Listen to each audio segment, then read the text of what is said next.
to this edition of Students for Political Awareness. I am Jordania Andema. And I'm Lorenzo Sanders. As you are aware, we have been sending our field correspondents into the community to bring you ways in which we can become politically involved. That's right, Jordania. Political efficacy is important to the vibrant health of any neighborhood, city, state, country, and even our world.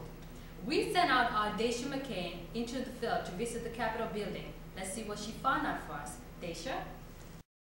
Hello, I'm down here at the U.S. Capitol building, the building that houses our Congress. The construction of the Capitol building began in 1793, but the first meeting of our Congress did not take place until November 1800. Congress is the legislative branch of the federal government that represents the American people. The role of Congress is to make laws, declare war, regulate interstate commerce, to establish the lower courts, and power of the purse. We have 2 senators to represent each state, and they are elected every 6 years. In the House of Representatives, they're numbered according to the population of each state, and their term is every 2 years. The legislative branch of government has the power to check the 2 other branches of government. It checks the judicial branch by rejecting Supreme Court nominees, changing the size of the Supreme Court, and proposing amendments to the U.S. Constitution. It has the power to check the executive branch. It overrides the president's veto with 2/3 of a vote. It also has the power to impeach and remove the president. Through the checks and balance system, the legislative branch plays an important role in the federal government.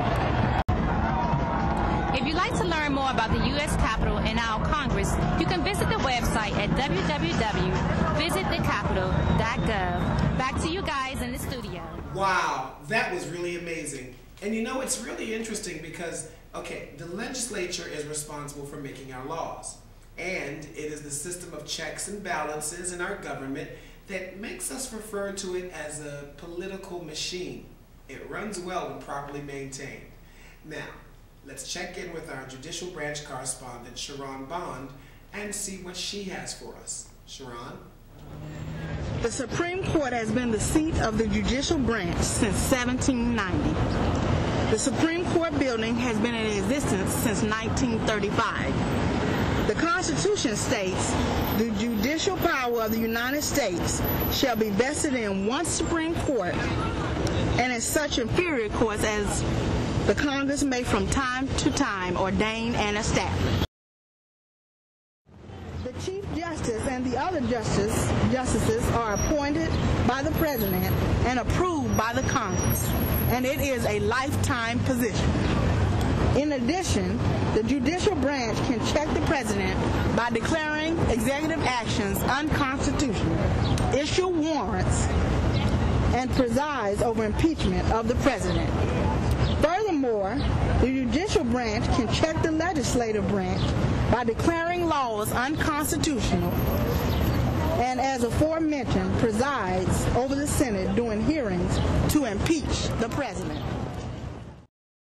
If you would like more information or would like to visit the Supreme Court, you can visit the website at www.supremecourtus.gov.